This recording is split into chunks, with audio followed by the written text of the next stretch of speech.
할렐루야. 주님께서 우리의 기도 응답하신 줄 믿습니다. 우리 옆 사람과 인사하겠습니다. 주님께서 당신을 사랑하십니다.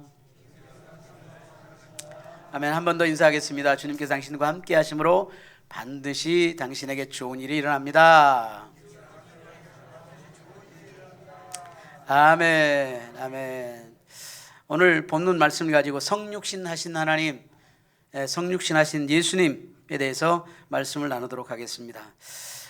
성육신, 인카네이션은 하나님이신 그 예수님이 사람이 되어서 이 세상으로 오신 사건을 성육신이라고 합니다.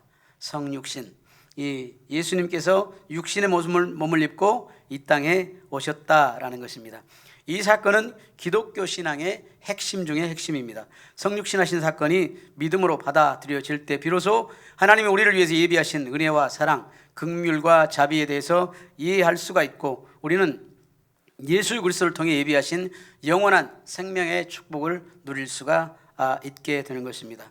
예수님은 이 땅에 자신의 영광을 위해서가 아니라 아버지의 뜻을 이루기 위해서 오셨습니다. 아버지의 뜻은 온 인류를 사랑하셔서 인류를 구원하는 것이었습니다.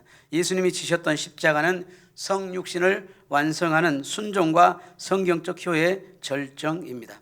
이 땅에 성육신 하셔서 오신 예수님은 우리의 죄값을 치르시기 위해서 십자가에 못 박혀 죽으셨습니다. 예수님은 십자가에서 죽으심과 부활을 통해서 아버지의 뜻을 이루는 효를 완성하셨습니다. 빌립보서 2장 8절에는 예수님이 성육신에 대해서 이렇게 얘기합니다. 사람의 모양으로 나타나사 자기를 낮추시고 죽기까지 복종하셨으니 곧 십자가에서 죽으심이라. 예수님께서는 우리의 죄를 위해서 십자가에 못 박혀 돌아가심으로 이 하나님이 우리에 대한 사랑을 완성해 주셨습니다.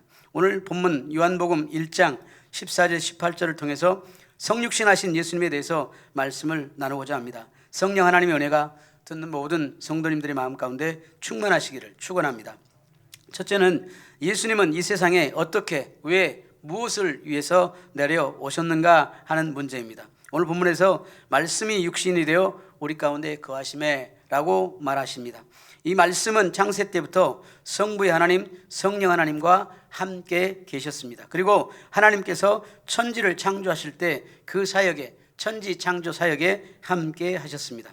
창세기 1장 1절 4절은 태초에 하나님이 천지를 창조하시니라. 땅이 혼돈하고 공허하며 흑암이 깊음 위에 있고 하나님의 영은 수면 위에 운행하시니라. 하나님이 이르시되 빛이 있으라 하시니 빛이 있었고 빛이 하나님 보시기에 좋았더라. 이렇게 말씀하고 계십니다. 여기에 보면 이 하나님과 하나님의 영, 성령, 그리고 하나님이 이르시되, 즉 하나님의 말씀, 이 말씀이 하나로 함께하고 있는 것을 보게 됩니다. 특별히 이 말씀에 관하여 요한복음은 이렇게 기록하고 있습니다. 요한복음 1장 1절 3절에서 태초에 말씀이 계시니라. 이 말씀이 하나님과 함께 계셨으니 이 말씀은 곧 하나님이시니라. 그가 태초에 하나님과 함께 계셨고 만물이 그로 말미암아 지은 바 되었으니 지은 것이 하나도 그가 없이 된 것이 없느니라. 말씀이 하나님과 함께 계셨는데 이 말씀이 곧 하나님이시다 이렇게 말씀하시고, 이 말씀을 통해 만물이 창조되었고 피조물이 하나도 말씀이 없이 된 것이 없다라고 기록을 하고 있습니다. 그럼 이 말씀이 뭔가요?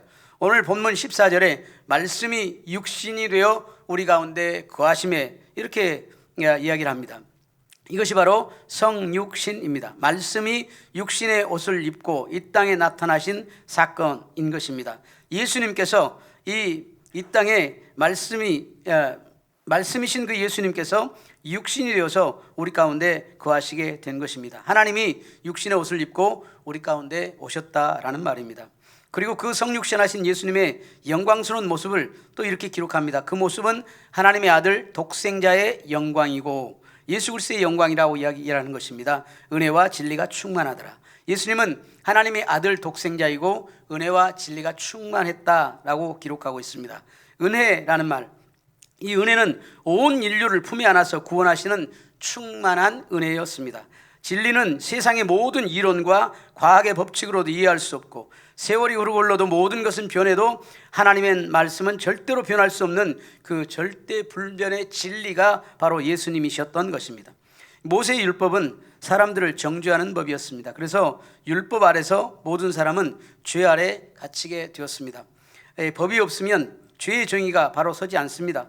그래서 어떤 죄를 범해도 처벌할 수가 없으니 사회나 국가나 가정이 혼탁한 세상이 되어버리고 마는 것입니다.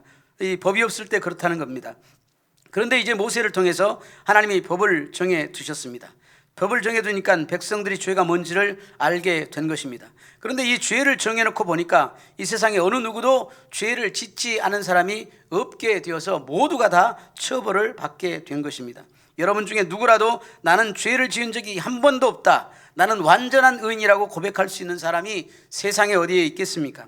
이 세상에 의인은 단 한 사람도 없는 것입니다. 그래서 죄 안에 갇힌 모든 인류는 죄의 삭슨 사망이라는 율법의 규율에 의해서 죽을 수밖에 없는 그런 운명에 처해지게 된 것입니다. 이 문제를 해결하기 위해서 예수 그리스도께서 이 땅에 오신 것입니다.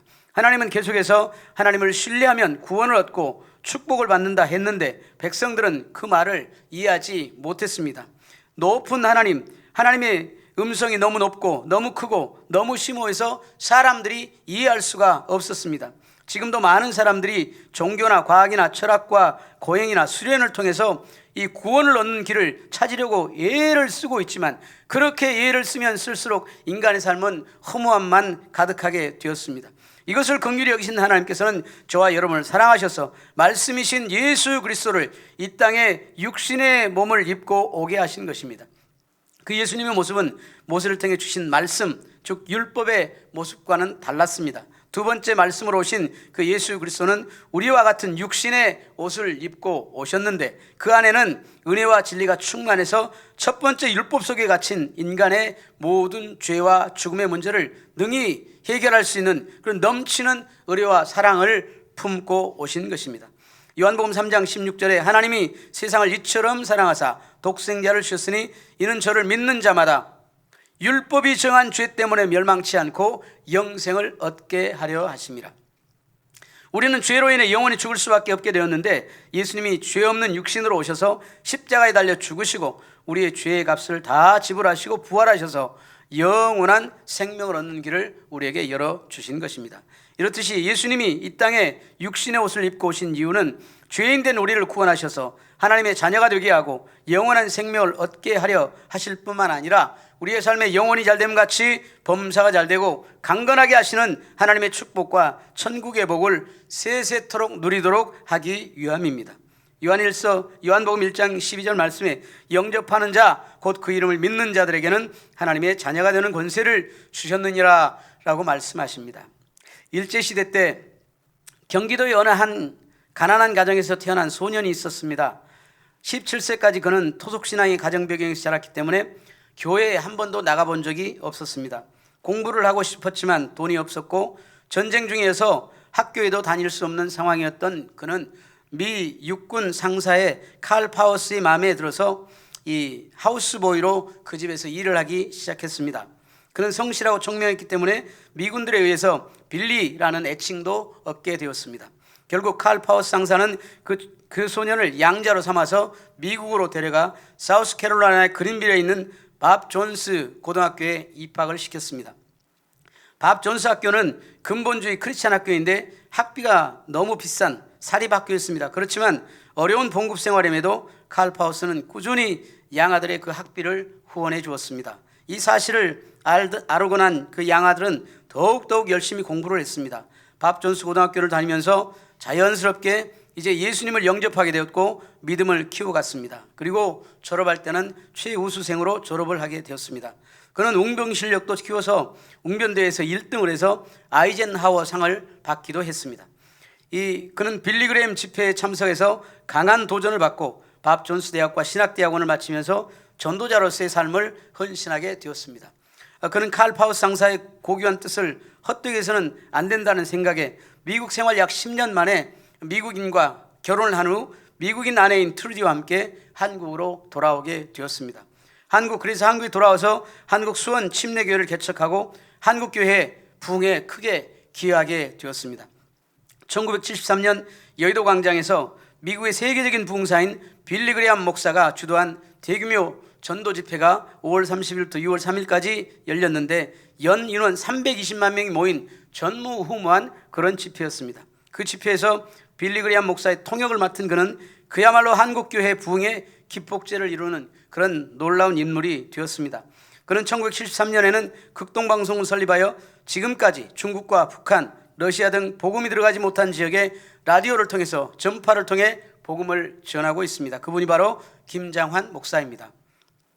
제가 이 간증을 드리는 이유는 위기에 빠진 한국전쟁에 참전하기 위해서 국가의 부름을 받고 목숨을 걸고 한국에 온 이 칼 파우스 상사, 이 칼 파우스 상사가 예수를 알지 못하는 김장환이라는 소년을 발견하고 그를 입양해서 법적 자녀를 만들어 미국에 데려가 예수님을 영접하게 하고 그로 인해서 그의 인생뿐만 아니라 한 시대 세계의 영적 흐름을 변화시켜가는 위대한 인물을 만들었다는 말씀을 드리려고 한 것입니다. 이 칼 파우스는 이 김장환 목사에게 이 성육신 하신 예수 그리스도의 모습을 보여줬던 것입니다. 이것은 하나님께서 이미 미리 예정하신 일이었습니다. 하나님은 우리가 당신을 알지 못할 때에도 우리에 대한 사랑과 긍휼의 마음으로 죄에 빠진 우리를 구원하시기 위해서 예수 그리스도를 이 땅에 보내셨습니다. 예수님은 하나님의 뜻을 따라 순종하여 육신의 옷을 입고 우리에게 나타나셨고 이 세상 아무도 하나님을 본 사람이 없는데 예수 그리스도를 통해서 하나님을 보고 알게 하신 것입니다. 오늘 본문 1장 18절 말씀에 본래 하나님을 본 사람이 없으되 너무나 크고 위대하고 거룩하신 분이기 때문에 하나님을 본 사람은 아무도 없습니다. 그런데 아버지 품속에 있는 독생하신 하나님 예수 그리스도께서 하나님의 모습을 나타내 주셨다고 말씀하신 것입니다. 이처럼 예수님이 성육신 사건은 우리의 눈에 보이지 않는 하나님을 보여주실 뿐 아니라 예수님을 믿으면 누구든지 하나님의 자녀가 되는 권세와 축복을 주시기 위한 놀랍고 신비한 그런 계시적인 사건이라고 하는 것입니다. 두 번째, 예수님의 성육신과 순종에 대해서 말씀을 드리겠습니다. 예수님의 성육신은 하늘 영광 보좌를 버리시고 낮고 천한 이 땅에 사람의 모양을 입으시고 우리와 같은 모양으로 나타나신 예수 그리스도를 말씀하고 있습니다. 주님은 이 땅에서 왕의 권세를 누릴 수도 있으셨지만 그렇게 살지 않으셨습니다. 예수님이 이 땅에 사시면서 가난한 자들과 함께 하셨고 병든 자들 그리고 고아와 과부들과 함께 하면서 가난한 삶을 사셨습니다. 누가복음 9장 58절에 여우도 굴이 있고 공중의 새도 집이 있으되 인자는 머리 둘 곳이 없도다 라고 말씀하셨습니다. 이처럼 주님은 이 땅에서 가난한 자로 사신 이유는 우리의 가난을 대신 짊어지시고 우리에게 부유함을 주시기 위함이었던 것입니다. 고린도서 8장 9절에 우리 주 예수 그리스도의 은혜를 너희가 알거니와 부요하신 이로써 너희를 위하여 가난하게 되심은 그의 가난함으로 말미암아 너희를 부요하게 하려 하심이라 이렇게 말씀하고 있습니다. 예수님의 성육신에는 다음과 같은 순종과 축복의 은혜가 들어있습니다. 첫째는 예수님의 성육신적 순종은 나를 비우는 것이었습니다. 예수님은 자신을 비우는 것이었습니다. 하늘 보좌를 버리고 낮고 천한 이 땅에 육신의 옷을 입고 내려오신 예수님처럼 순종은 내 뜻, 내 자존심, 내 계획 이것을 내려놓고 비우는 것입니다. 비우는 것으로 그치는 것이 아니라 나를 비우고 하나님을 온전히 신뢰함으로 채우는 것입니다. 하나님, 나는 이런 문제가 있습니다. 이런 계획이 있습니다. 이런 뜻이 있습니다. 하나님, 이런 뜻이 있는데 하나님, 내 뜻이 이루어지는 것이 아니라 우리 아버지의 뜻이 이루어지기를 원합니다. 이렇게 우리 자신을 내려놓고 기도하는 것입니다. 인간적으로 나는 순종할 수 없지만 성령이 내게 역사하시면 우리는 순종할 수가 있습니다. 성령을 의지해서 주님, 제 뜻이 아니라 아버지의 뜻이 이루어지게 하옵소서 그렇게 고백하시기를 주님의 이름으로 축복합니다. 예수님의 성육신적 순종은 비움의 순종이었습니다. 내 뜻을 완전히 비우고 아버지의 뜻을 이루는 그런 순종이었습니다. 갈라디아서 3장 13절 14절에 그리스도께서 우리를 위하여 저주를 받은 바 되사 율법의 저주에서 우리를 속량하셨으니 기록된 바 나무에 달린 자마다 저주 아래에 있는 자라 하였음이라. 예수님께서 율법의 저주에서 이제 우리를 속량하시려고 친히 십자가에 달려 돌아가셨다는 얘기입니다. 이는 그리스도 예수 안에 있어 아브라함의 복이 이방인에게 미치게 하고 또 우리로 하여금 믿음으로 말미암아 성령의 약속을 받게 하려 하심이라 이렇게 말씀하고 있습니다. 하나님께서는 우리에게 아브라함의 축복을 허락하시기 위해서 그렇게 스스로 이 저주의 십자가를 짊어지셨던 것입니다. 두 번째, 성육신적 순종은 자발적으로 이루어진 것입니다. 순종이 쉽지 않습니다. 그러나 성육신적 순종은 자발적으로 이루어집니다. 예수님의 성육신적 순종은 그렇게 강요된 순종이 아니라 자발적으로 아버지의 뜻을 따르는 그런 순종이었습니다. 순종이 강요되면 그거는 굴종이 됩니다. 그러나 성령이 임하면 순종은 스스로 자발적으로 이 자신을 주님께 드리는 것입니다. 자발적인 예배, 자발적인 순종, 자발적인 섬김, 자발적인 헌신을 주님께 드리게 되는 것입니다. 예수님의 성육신적 순종을 우리가 본받아서 우리의 삶이 늘 자발적으로 자원해서 주님께 드리는 삶을 사시기를 주님의 이름으로 축원합니다. 세 번째는 십자가의 죽으심과 부활은 성육신의 완성이자 효의 핵심이었습니다. 십자가의 죽으심과 부활은 성육신의 완성이었습니다. 예수님의 성육신의 삶의 완성은 바로 십자가인 것입니다. 십자가를 통해서 아버지의 뜻을 완전히 다 이루셨습니다. 십자가 위에서 흘리신 보혈은 인류의 모든 죄를 사하고 십자가 보혈이 흘러가는 곳마다 상처난 곳이 치유되지는 역사가 있게 되었습니다. 분열이 화목으로 변하고 미움과 다툼, 시기, 질투가 사랑으로 변하고 아픈 몸이 상한 몸으로 지옥이 천국으로 변화되는 그런 기적이 일어나게 된 것입니다. 질병도 치유되고 마귀가 떠나가고 구원의 복음이 완성되어졌습니다. 주님은 십자가 위에서 말씀하셨습니다. 다 이루었다. 테텔레스타이. 주님은 십자가 복음이 효의 완성임을 이렇게 보여주셨습니다. 아버지의 뜻을 이루는 것을 완전히 이룬 것임을 보여주신 것입니다. 성육신을 통한 예수님의 순종과 효의 의미가 우리의 삶의 모든 영역에 스며들어서 확장되고 적용되면 나의 삶이 변화되고 가정과 지역사회와 나라와 민족과 세계 열방이 작은 나라로 인해서 변화되는 위대한 역사가 우리 삶 가운데 펼쳐나게 될 것을 믿습니다. 성육신을 살았던 삶을 살았던 위대한 선교사가 있습니다. 여러분, 양림동은 우리 광주 지역은 정말 하나님께서 사랑하시는 지역입니다. 하나님께서 우리 광주 지역이 이 변화되어지고 이 광주가 변화되어서 우리 대한민국과 온 세계 열방이 하나님의 복음을 받기를 간절히 소망하고 계십니다. 이 양림동은 성지 순례를 해도 전혀 솜색이 없는 곳이 바로 이 양림동입니다. 이 1904년부터 1980년 이 광주 민주화 운동 때 시민들을 숨겨준 허틀리 선교사의 그 생애가 그 양림동 안에 다 들어 있습니다. 그 선교사의 집도 그곳에 그대로 있습니다. 오웬 선교사, 유진벨, 서서평 선교사 등 45분의 선교사들이 무덤이 바로 호남 신학대학 그 뒤편에 그 동산에 묻혀 있습니다. 오웬 선교사는 목표에서 병원과 정명학교 학교를 설립했고 광주에 와서 의료 선교와 복음 전파에 힘을 썼습니다. 유진벨 선교사는 수피아여고 숭일 학교를 세웠고 양림교회가 세워졌습니다.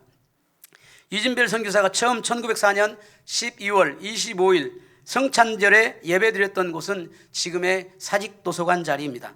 놀란 선교사가 제중원을 세웠고 이 서서평 선교사는 이 제중원에서 간호사로 일하면서 기독 간호 전문학교를 세웠는데 지금도 기독 간호 전문학교가 그곳에 있습니다. 제중원은 지금 기독교 병원입니다. 가난하고 억압받던 조선 땅에 푸른 눈을 가진 작은 예수라 불리는 한 분이 있었습니다. 바로 서서평 선교사입니다. 그녀의 삶은 2017년 다큐멘터리 영화 서서평 천천히 평온하게, 서서평 원래 성질이 급해가지고 좀 천천히 평온하게 이런 의미로 서서평이라고 이렇게 이름을 지었다고 합니다.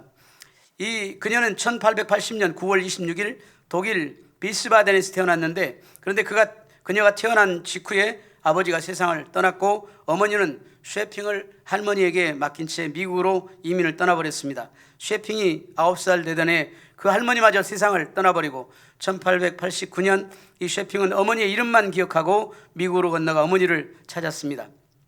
극적으로 어머니를 만나 미국에서 고등학교를 마치고 간호 전문학교를 졸업했지만 뉴욕 시립병원에서 간호사로 일하던 중에 쉐핑은 남장로교 해외 선교회에서 간호 선교사를 모집한다는 소식을 접하게 되었습니다. 이 무렵 광주 제중원 기독병원장인 로버트 윌슨이 새로 신축한 병원에 간호 전문 선교사가 필요하다는 그 청원을 선교부에 지속적으로 보냈기 때문이었습니다. 쉐핑은 1912년 남장로 왜 선교회 독신 선교사로 임명을 받고 이제 한국에 들어와서 광주 제중병원에서 간호사로 사역을 시작했습니다.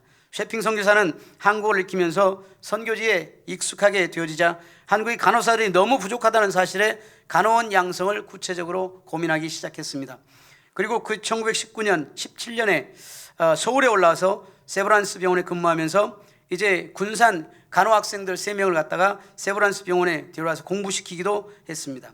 1923년에는 조선 간호부회를 만들었지만 일제 방해로 이 국제간호사협의회 등록이 좌절되었습니다. 그러자 1929년에 그는 미국에 직접 방문해서 국제간호협의회에 참석해서 지금 현재 대한간호사협의회 전신을 탄생시켰습니다.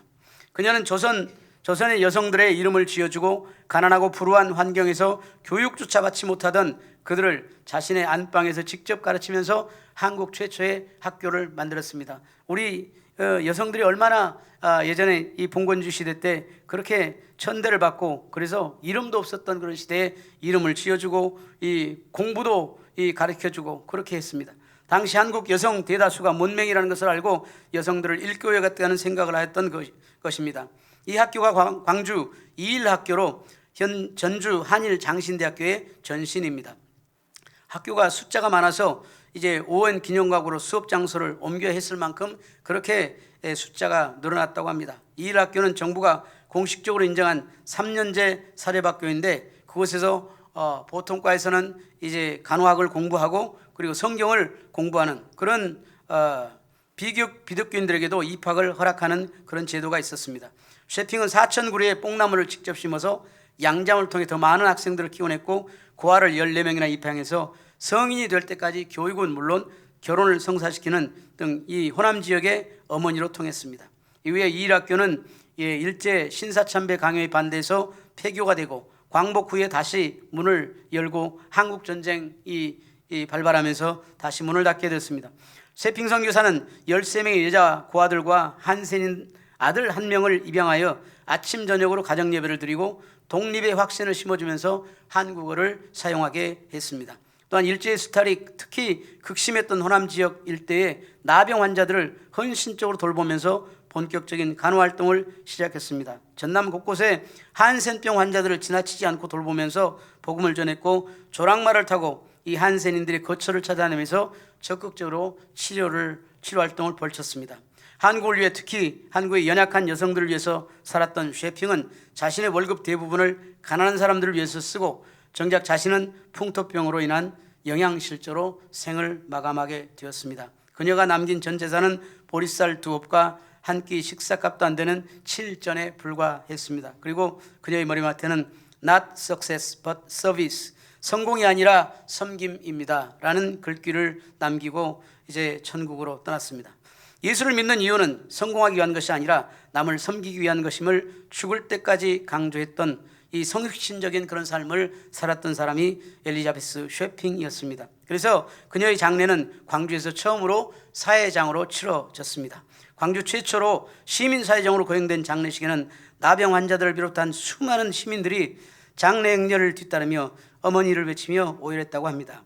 22년 동안 펼친 그녀의 간호, 선교, 사회 봉사활동은 훗날 주기철, 손양원, 홍정일 목사님을 통해서 수많은 열매로 맺어졌고 한국 기독교의 부흥의 초석을 놓는 그런 놀라운 일들을 하게 되었던 것입니다. 여러분, 결론으로 말씀을 드리겠습니다. 오늘 우리는 예수님의 성육신에 대해서 살펴보았습니다. 예수님의 성육신은 우리에게 순종의 본이며 효의 핵심이라는 것을 말씀하셨습니다. 그러므로 오늘 우리의 순종은 단순한 행동이 아니라 예수님의 마음을 품는 그런 삶이어야 하는 것입니다. 여러분, 말씀을 들으면서 어떤 생각을 하셨습니까? 나는 지금 어떤 부분에서 나를 비우고 성육신적 순종을 해야 하는가? 나는 지금도 여전히 내 계획, 내 감정, 내 고집, 내 시간, 내 관계, 내 목적, 내 중심의 세계만을 고집하고 있지는 않는가? 우리 자신을 돌아보면서 우리의 삶 속에서 우리의 뜻이 이루어지는 것이 아니라 주님의 뜻이 이루어지기를 기도해야 되겠습니다. 오늘 주님께서 나와 예수님의 성육신적 삶을 본받아 순종의 삶을 살기를 결단한 저와 여러분들에게 여러분 되시기를 주님의 이름으로 축원합니다. 할렐루야.